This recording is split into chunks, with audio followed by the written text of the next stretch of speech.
Hello ಸ್ನೇಹಿತರೆ, ಎಲ್ಲರಿಗೂ ನಮಸ್ಕಾರ. ವರು ವಿತ್ ಕನ್ನಡ ಯೂಟ್ಯೂಬ್ ಚಾನಲ್ಗೆ ನಿಮ್ಮೆಲ್ಲರಿಗೂ ಆತ್ಮೀಯವಾದ ಸ್ವಾಗತ.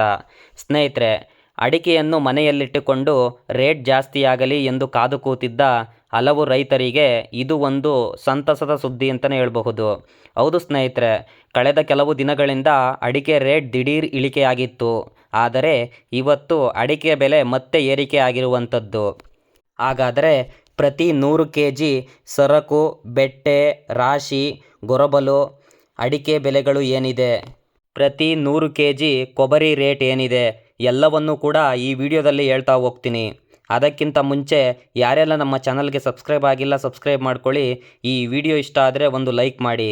ಬನ್ನಿ ಇವತ್ತಿನ ಅಡಿಕೆ ರೇಟ್ ಏನಿದೆ ನೋಡೋಣ. ಮೊದಲನೇದಾಗಿ ಇವತ್ತಿನ ಶಿವಮೊಗ್ಗ ಜಿಲ್ಲೆಯ ಅಡಿಕೆ ಮಾರಾಟ ದರ ಏನಿದೆ ನೋಡೋದಾದರೆ, ಪ್ರತಿ 100 kg ಸರಕು ಅಡಿಕೆಗೆ 94,996 ರೂಪಾಯಿ ಇದೆ. ಅದೇ ರೀತಿ 100 kg ಬೆಟ್ಟೆ ಅಡಿಕೆಗೆ 64,399 ರೂಪಾಯಿ ಇದೆ.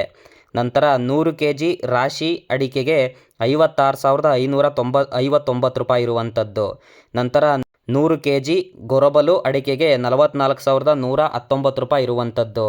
ಅದೇ ರೀತಿ ಚನ್ನಗಿರಿಯಲ್ಲಿ ಅಡಿಕೆ ರೇಟ್ ಪ್ರತಿ 100 kg ರಾಶಿ ಅಡಿಕೆಗೆ 55,900 ರೂಪಾಯಿ ಇದೆ.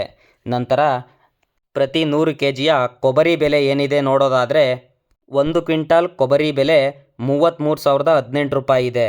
ನಂತರ ಇತರ ಜಿಲ್ಲೆ ಹಾಗೂ ತಾಲೂಕುಗಳ ಅಡಿಕೆ ರೇಟ್ ನೋಡೋದಾದರೆ, ಅರಕಲಗೂಡಿನಲ್ಲಿ 30,000 ರೂಪಾಯಿ ಇದೆ. ಅರಸೀಕೆರೆಯಲ್ಲಿ ಪುಡಿ ಅಡಿಕೆಗೆ 20,000 ರೂಪಾಯಿ ಇದೆ. ಅದೇ ರೀತಿ ಬಂಟ್ವಾಳದಲ್ಲಿ ಕೋಕಾ ಅಡಿಕೆಗೆ 27,000 ರೂಪಾಯಿ ಇದೆ. ಬಂಟ್ವಾಳದಲ್ಲಿ ಹೊಸ ಜಾತಿ ಅಡಿಕೆಗೆ 47,500 ರೂಪಾಯಿ ಇದೆ. ಅದೇ ರೀತಿ ಬಂಟ್ವಾಳದಲ್ಲಿ ಹಳೆಯ ಜಾತಿ ಅಡಿಕೆಗೆ 55,000 ರೂಪಾಯಿ ಇದೆ. ಭದ್ರಾವತಿಯಲ್ಲಿ 54,967 ರೂಪಾಯಿ ಇರುವಂಥದ್ದು. ಇದಿಷ್ಟು ಇವತ್ತಿನ ಅಡಿಕೆ ಹಾಗೂ ಕೊಬ್ಬರಿಯ ರೇಟ್ನ ಮಾಹಿತಿಯಾಗಿರುತ್ತದೆ. ಇದೇ ರೀತಿಯ ದಿನನಿತ್ಯದ ಅಪ್ಡೇಟ್ಗಾಗಿ ನಮ್ಮ ಚಾನಲನ್ನು ಸಬ್ಸ್ಕ್ರೈಬ್ ಮಾಡಿ. ಅದೇ ರೀತಿ ಈ ವಿಡಿಯೋಗೊಂದು ಲೈಕ್ ಮಾಡಿ. ಧನ್ಯವಾದಗಳು.